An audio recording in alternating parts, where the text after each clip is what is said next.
Do you want to do what we do? Literally this, podcasting, editing audio on your own time, making fun little episodes about your favorite topics? Well, we can help you out. Sound Studio 4 is an app for Mac that lets you record music, create sound effects, digitize old records and tapes, or even create your own podcast, like George said. Just don't make it about sound. We're kind of already doing that. And it's pretty okay. Sound Studio 4 is the latest version of their software. It's been around since 1999, and this current version has bells and whistles to help make whatever audio project you want. Find Sound Studio 4 in the Mac App Store or at felttip.com/ss. SS for Sound Studio. Yeah, I think that's obvious.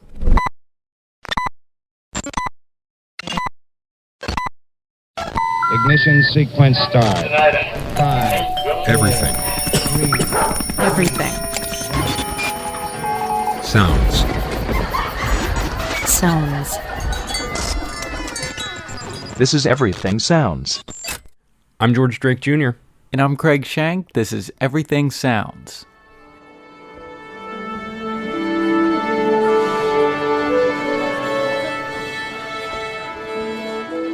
The London Philharmonic Orchestra is one of the most recognized orchestras in the world, and you don't really need to look that hard to find their fingerprint somewhere.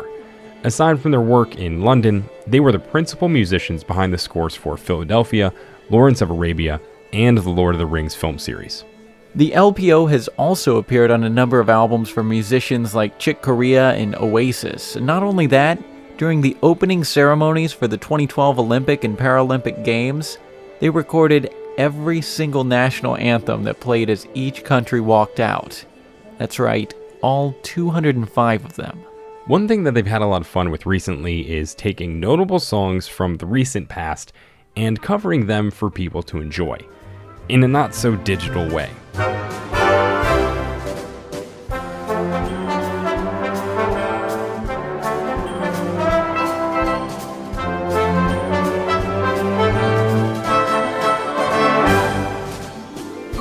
Since 2011, they've released 2 albums that they call the greatest video game music. Aside from Mario, they recorded the Halo theme.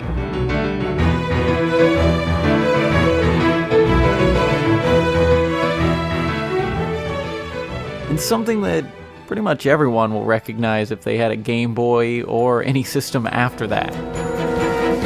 Tetris.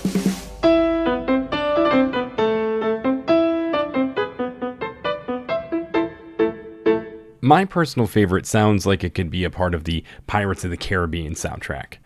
Was it John Williams that did that one? I don't think it was. I think it was actually Hans Zimmer that had a hand in it.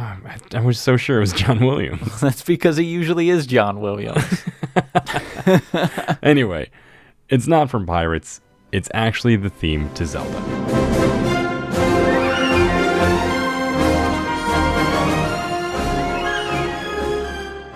They brought it even closer to the present day with their only smartphone game song, the theme to, what else? Angry Birds.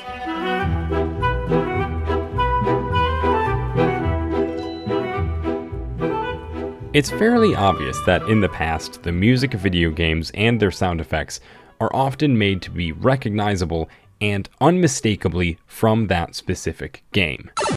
But there's a recent release that's trying something new. The music and some of the effects are supposed to be kind of a wash, in a sense. To learn more about the game, we spoke to 2 of the people behind it. We had to talk over Skype because they're in Denmark. Nevin Eronde was the sound designer. Hi. And Thomas Ryder, who... Can you hold on for a second? Because Thomas is just... he'll be back in a second. All right, I guess we have to wait. Well, since we're already here, you want to hear an audio nerd joke? Do I really have a choice? No. Okay. Okay. Knock, knock. Who's there? Foley guy. Foley guy who? Ding dong. Wait, was that it? That's that's the whole joke, yes. Is that even a joke? Hello? Oh, hey, Thomas is back. Thomas, yeah? I'm here, yeah. Thank goodness. So like I was saying, Nevin was the sound designer for the game we're talking about, and Thomas Ryder, he was the game designer, musician, and graphics artist all wrapped up into one. The game was originally made for iPhones and iPads, although now it's available for Androids. Unlike most other smartphone games, it doesn't require any shooting, shaking, or matching of colors. It's what's called a point-and-click adventure game. It's kind of like being a character in a living puzzle, or one of those escape-the-room games. Well, the Silent Age is a point-and-click adventure that takes place in the 70s, 1972 to be precise. And it's a very atmospheric adventure game with a lot of focus on sound and graphics. It started out one day when Thomas was on a flight. He downloaded one of those point-and-click adventure games, but after 30 minutes, he found himself stuck. 30 minutes into a 4-hour plane ride. Nowhere to go. So I thought I would really like to do a point-and-click adventure, for the iPad that would be so casual and easy that you would be able to bring it on board a plane and not having to go to a walkthrough in order to complete it. That's how the Silent Age started. He had this concept in mind for how the game would be played, but what he really needed was a story.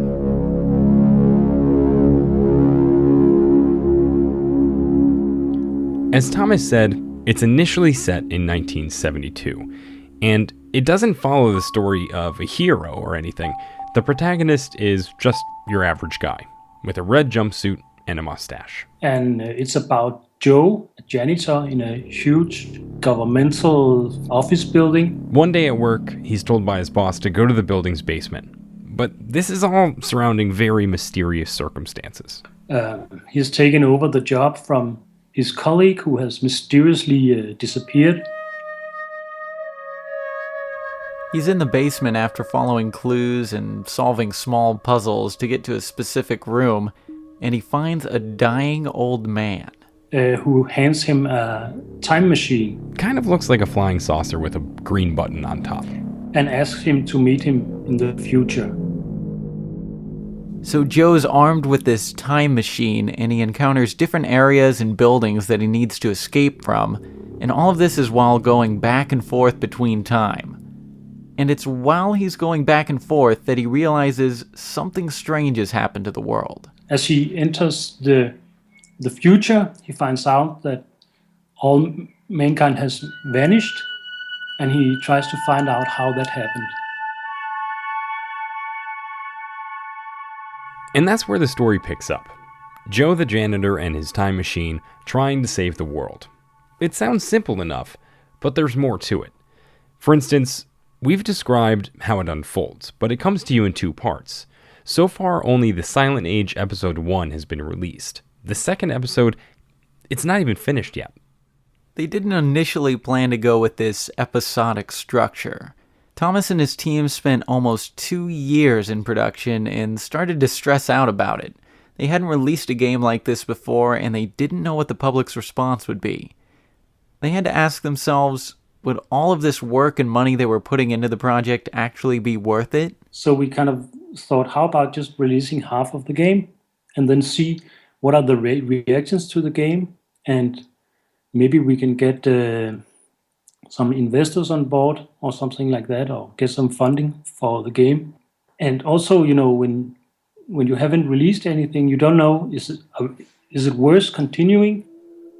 So that's why we did it like that.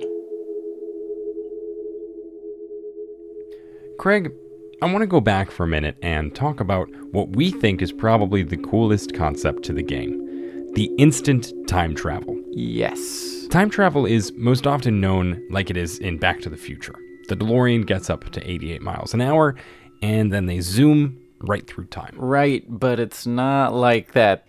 There's no wormhole or flaming tire tracks. 1 minute, Joe is in 1972, and the next, poof, instantly, he is standing in 2012. The concept came from something that Thomas likes to call urban exploration. Which is when you go to abandoned houses and take pictures. And once I was in an abandoned house, I thought it would be really cool to just travel 20 years back in time and see how this place looked. before it was abandoned. And then that kind of spawned the idea of having instant time travel. And not surprisingly, the time travel was not only the coolest concept of the game, but it also provided the most stunning sound to the game. Thank you, I made that sound. Thomas spent 2 days making it, but when you think about it, that sound is probably the most important of them all. It's what the entire game pivots on. There's like a cinematic boom at the very bottom of it, and then there's a bass, then there's like some weird sound that I spent half a day doing. It's just this or something like that. He made it in a program called Reason, so if you know its effects, you may have a clear picture of what he's talking about, but I'm going to go ahead and assume that you don't. So here you go.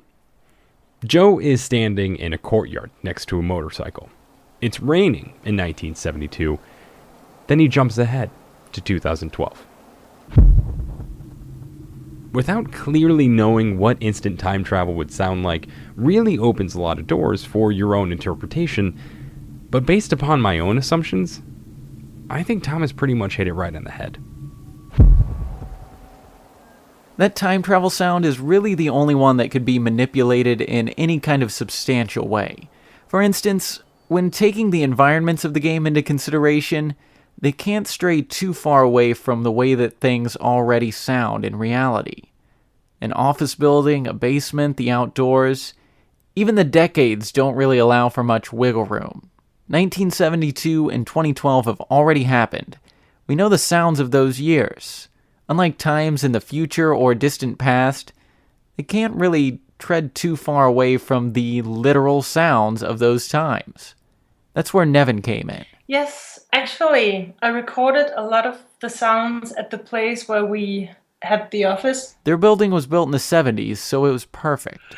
So, very rough place, and there's also very long corridors, and in the evenings when I was there alone, there's also a lot of weird noise from server rooms or just people walking around the building or playing some music. And there was the elevators and the doors and all sorts of interesting Foley stuff that I could do. So she went around the building after hours and gathered sounds for the game, recording them at a high sample rate. And the best way to define sample rate is to think of it like this. Think of samples in sound like pixels in an image. The more of them that there are, the clearer your image or sound. Yeah, so I played it back at a lower sample rate, and that gave the sound a kind of, it gave the sound a different timbre. It sounded more dark in a way. Obviously, much of the effort in putting the game together was in sound, but when you first start playing, something may seem a little off. You're this character walking and running around in echoey corridors and up and down stairs, but yet there aren't any footsteps. This actually wasn't an oversight. I just thought that it would be a really annoying thing if you heard his footsteps all the time.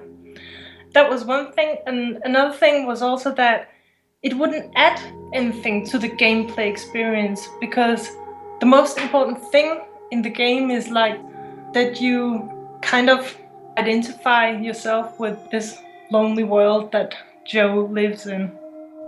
In fact, most of the sound design in the Silent Age is supposed to go unnoticed. Like Nevin just explained, the footsteps would be too noticeable, and that's the reason why they were left out. There are some ceiling fans in the game which make noise, but they're almost too faint to hear. They even included some sounds to help with the ambience of different spaces, but you probably won't hear those either. Usually in the bottom of the games, the levels, there's deep sounds, and in the very top there's very high-pitched sounds. And I don't think anyone will ever notice, but those are kind of invisible little touches that we've done, I think. Thomas mentioned that most of the games for smartphones or tablets don't invest much time or effort into sound design. Just consider what the sound plays out of. There's really no point. But Thomas thought it would be interesting to make a game that had a strong sound element. And the sound element is so important in the Silent Age that the first thing that the game tells you to do when you start it up is wear your headphones. Now, Thomas and Nevin won't be mad if you don't, but they think you really should. Yeah, I would say it's really a shame because we put so much energy into it, and it's such a great part of the experience. It's almost like watching a movie without having sound on it. So, yeah, wear headphones. This is going to be a great audio experience.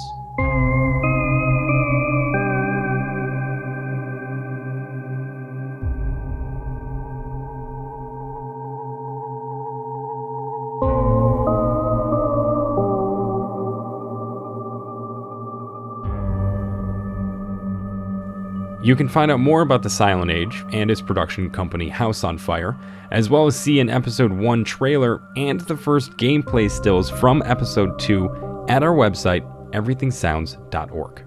If you want to help us out with Everything Sounds, the easiest thing that you can do is write a review on iTunes. Just by saying a few words on our page, it helps us move up in their podcast rankings, and that in turn gives us more exposure. Find a link to do that at our website as well. Everything Sounds is a part of the Mule Radio Syndicate. You can hear us alongside other shows like The New Disruptors, Impolite Company, and The Shakes. Find out more about our Mule family at muleradio.net. Today's episode was sponsored by Sound Studio 4 by Felt Tip Inc.